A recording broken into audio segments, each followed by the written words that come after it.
이제 진짜 많이 마신다의 기준이 한국에서는 일주일 기준으로 여자는 1병, 남자는 일주일에 2병 정도. 그래서 그걸 넘으면 고위험 음주라고 하는데. 근데 이게 좀 나이나 성별에 따라서도 간경화의 확률이 달라지는지 궁금하거든요. 맞습니다. 그 술에 의한 간경화는 모든 간질환은 남자가 더 위험합니다. 똑같이 하더라도 똑같이 먹어도? 남성일수록, 그리고 당연하지만 그 취약해서 조금 더 이제 유병률이 올라가게 됩니다. 김철중의 이름은 낳는다. 오늘은 우리 몸속에서 가장 큰 장기죠.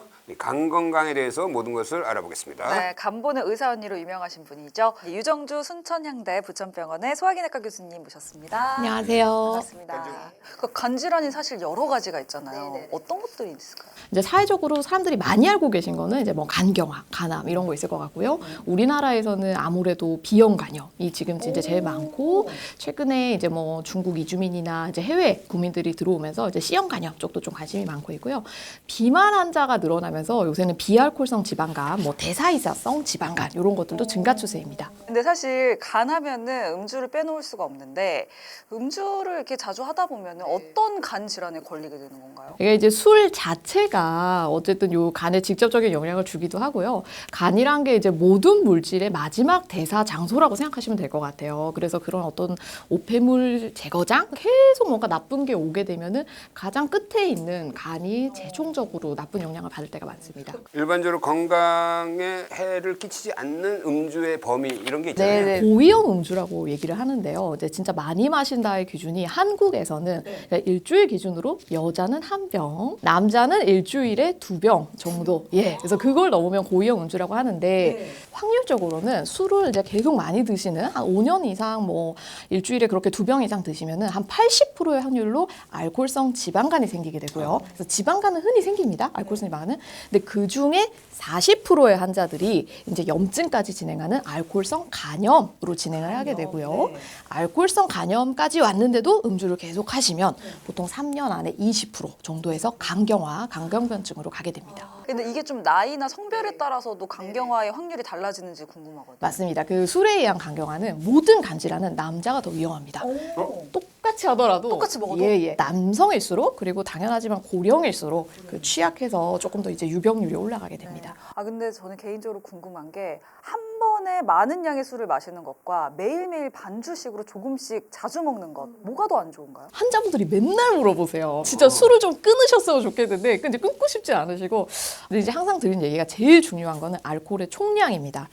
이제 일주일 기준으로 했을 때 뭐 매일 반주를 하든 아니면 이제 빈지 드링킹이라고 한 번에 폭탄을 마시든 총량이 높은 게 제일 안 좋고요. 근데 그 안에서 총량이 같다고 가정을 하면은 일반적으로는 폭탄이 좀 더 안 좋다고 돼 있기는 해요. 네네. 좀 의외죠? 빈지 드링킹이 다른 이제 뭐 간질환의 위험도가 좀 더 높다고 돼 있는데, 왜 더 나쁜가 생각해 보면은 이 사람들의 다른 거는 다 똑같고 술만 반주를 살짝 하냐 아니면 폭탄을 마시냐가 아니라, 폭탄을 마시는 분들의 생활 패턴이 있잖아요. 이분들 뭐 보통 회식하고 이제 거기서 한 번에 한번 4-5병씩 마시고 이제 그런 것들이 좀 더 영향을 주지 않았나. 아니 저는 한 번에 많이 마시고 좀 쉬면 간이 회복할 시간이 있잖아요. 네, 그게 일반적으로 그렇게 생각하시는데 오래 쉬어야 됩니다. 네. 얼마나 쉬어야 되나요? 뭐 정해진 건 아닌데요. 이제 아까 얘기드린 대로 그게 일주일 기준으로 보통 카운팅이니까 뭐 한 번에 2병 마셨으면 그 주는 쉬어야죠. 네. 그 술 마시고 나서 얼굴 빨개지는 사람 있잖아요. 이거는 어떤 의미인가요? 이제 특정 알코올분의 효소가 없는 거라서 이게 이제 간 질환과의 직접적 연관성은 크게 없는 걸로 돼 있습니다. 근데 사실 알코올성 뭐 간질환은 좀 이해가 되는데, 술을 안 드시는 분들 중에서도 간질환에 걸리시는 분들 있잖아요. 네, 그 이제 우리가 보통 비알코올성 지방간이라고 이제 얘기를 하고요. 보통은 이제 비만이라든지 대사성 질환 때문에 간에 지방이 침착이 돼서 뱃살이 쌓이는 것처럼 그 시점에서 염증이 진행이 되고 간섬유화가 일어나고, 요새는 용어가 이제 좀 많이 바뀌어서 비알코올성 지방간이 아니라 술을 먹어도 뚱뚱한 사람들이 있거든요. 그래서 그런 걸 이제 통합해서 그런 사람들은 섞여 있겠네. 네, 섞여 있습니다. 그래서 이제 대사 이상성 지방간이라고 이제 용어가 조금씩 바뀌고 있습니다. 네. 네, 그리고 아까 이제 간염 이야기 하셨잖아요. B형, 뭐 C형 간염. 간염은 왜 걸리는 건가요? 없는 거예요? 우리나라는 이제 B형 간염이 압도적으로 높고요. 지금 우리나라 국민의 B형 간염 대부분 원인은 이 수직성 감염, 그러니까 태어날 때 어머니에게 이제 받은 감염입니다. 이제 서양 같은 경우는 B형 간염 이런 수직 감염도 있지만 뭐 약간 이제 마약 중독자라든지 아니면 뭐 감옥 안에서 이제 부적절한 성관계라든지 이제 뭐 그런 식으로도 옮기는 경우가 있다고 해요. 그래서 인식이 조금 다른 것 같고 혈액 전파가 이제 원칙이기는 합니다. 예. 현재로서 이제 B형 간염이 1980년도에 이제 백신이 나오면서 네네. 그전에는 우리가 이제 B형 간염 왕국이었는데 네네. 거의 인구의 10%가 B형 간염인데 지금 거의 이제 줄어서 지금 약 1.5%. 맞습니다. 네. 1.5%. 네. 근데도 그 병원에서 B형 간염 환자들 강경하러 오는 거 아직도 좀 보죠. 그렇죠. 왜냐하면 이게 이제 한창 많이 걸렸었던 그분들이 이제 지금 60, 70대 이제 되셨기 때문에 그 시간이 지나면 그만큼 간경화가 많이 발생을 하니까요. 네. 증상이 있나요?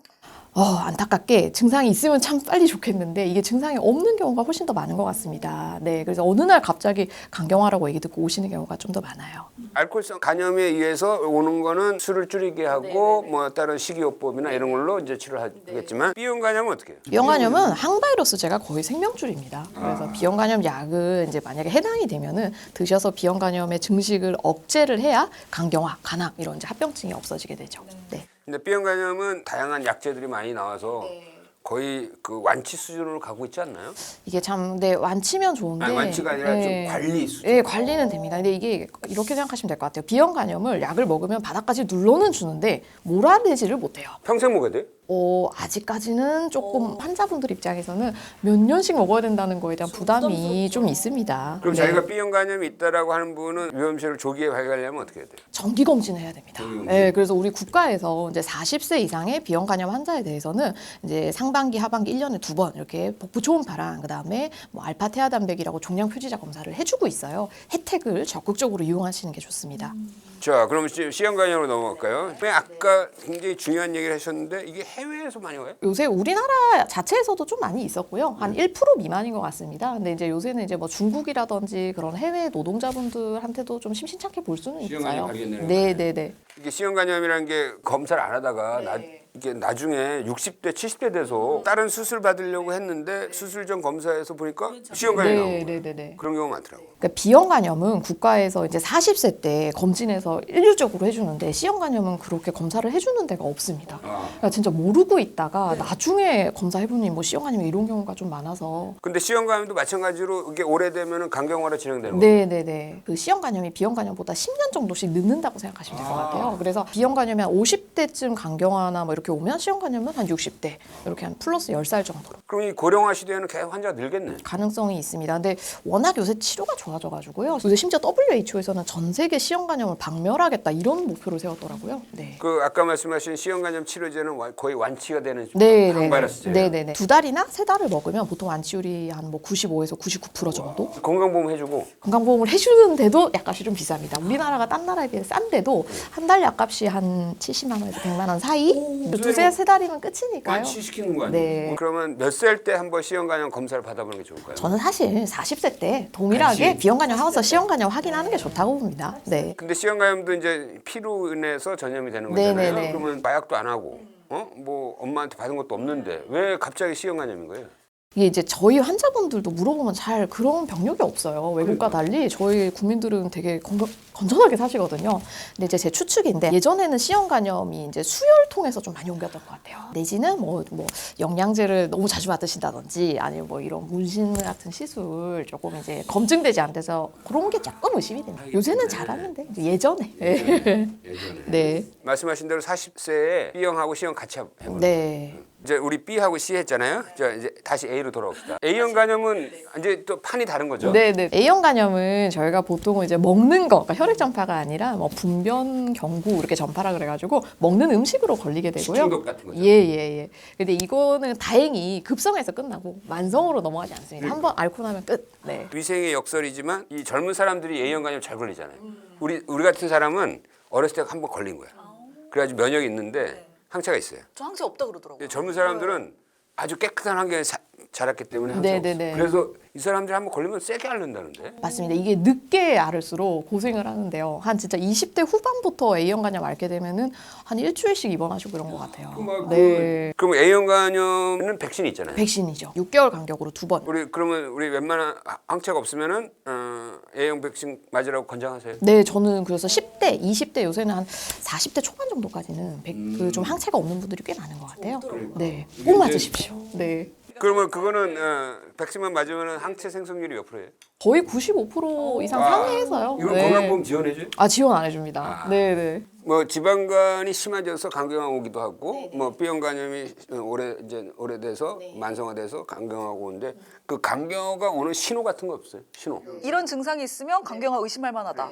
일단은 먼저 얘기 드리고 싶은 게 이게 신호가 있으면 조금 늦은 시점일 가능성은 높습니다. 초기 간경화는 증상이 없을 때가 많은데요. 후기에 보통 나타난 증상을 이제 생각을 해보면 복수 이제 많이 아실 거예요. 그래서 배에 물이 이렇게 좀 차면서 하지 쪽으로 많이 붓는다든지 이제 그런. 예. 복수 찬 거랑 배 나온 거랑 어떻게 그러니까 살찐 걸 수도 있잖아요. 네, 예를 들어서 누웠는데 배가 옆으로 약간 이제 퍼진다. 이거는 이제 물일 가능성이 높은 거예요. 근데 누워도 좀 중앙이 볼록하다. 이건 이제 지방일 가능성이 높고. 예. 그리고 저희 이제 간 안 좋은데 얼굴 보시면 좀 얼굴이 푸석푸석하면서 모세혈관이 이렇게 좀 약간 이렇게 확장된 거. 네, 모세혈관 확장증이 네, 이런 데도 생기고 가슴 중앙 이런 데도 좀 생기고요. 손바닥 이런 데도 안 보이던 빨간 점 생긴다 얘기를 하셔요. 그래서 그것도 좀 있고요. 황달, 이제 우리가 보통 눈이 노란 걸 생각을 하는데 눈이 노래지기 전에 보통 소변 색깔이 바뀝니다. 그래서 네, 무슨 색으로 바뀌죠? 소변이 약간 갈색 이렇게 좀 진해진다 느낌이 있고 그러고 나서 이제 눈에 공막에 이제 황달이 생기거든요. 그다음에 얼굴 색깔 검해지는 건 어때요? 얼굴 검은 것도 맞고요. 이게 황달이 오래되다 보면은 이제 빌리루빈이라고 하는 게 산화가 돼서 빌리버딘이라고 해서 푸르스름 거무스름한 색깔로 변하게 됩니다. 그래서 그것도 좀 간이 안 좋을 때 네, 굉장히 좀 후기죠. 그때 발생합니다. 네. 피곤하면 이유 없이 좀 많이 피곤한 분들 간 기능 떨어진 거 아니야? 이런 이야기들 하잖아요. 그러니까 피곤한 것도 어떤 증상으로 볼 수가 있을까요? 이게 참 양방향을 생각했을 때 간 질환이 있는 분들한테 여쭤보면 평소에 많이 피곤했다 얘기를 하시거든요. 근데 피곤하다 그래서 간 검사를 하는 분들은 다 간 질환이 있지는 않더라고요. 그러면 심각했을 때는 어떤 증상이 나타나는 거예요? 근데 이 심각했을 때는 그냥 단순 피곤한 정도가 아니고요. 그냥 정말 자리에서 못 일어나는 본인들이 아세요. 이거는 입원해야 될 것 같다. 병원 바로 가야 되고 응급실 가야 되겠다. 이 정도의 무력감? 네. 그럼 궁금한 점이 간경화가 이제 계속 발전이 되면은 간암이 될 수도 있나요?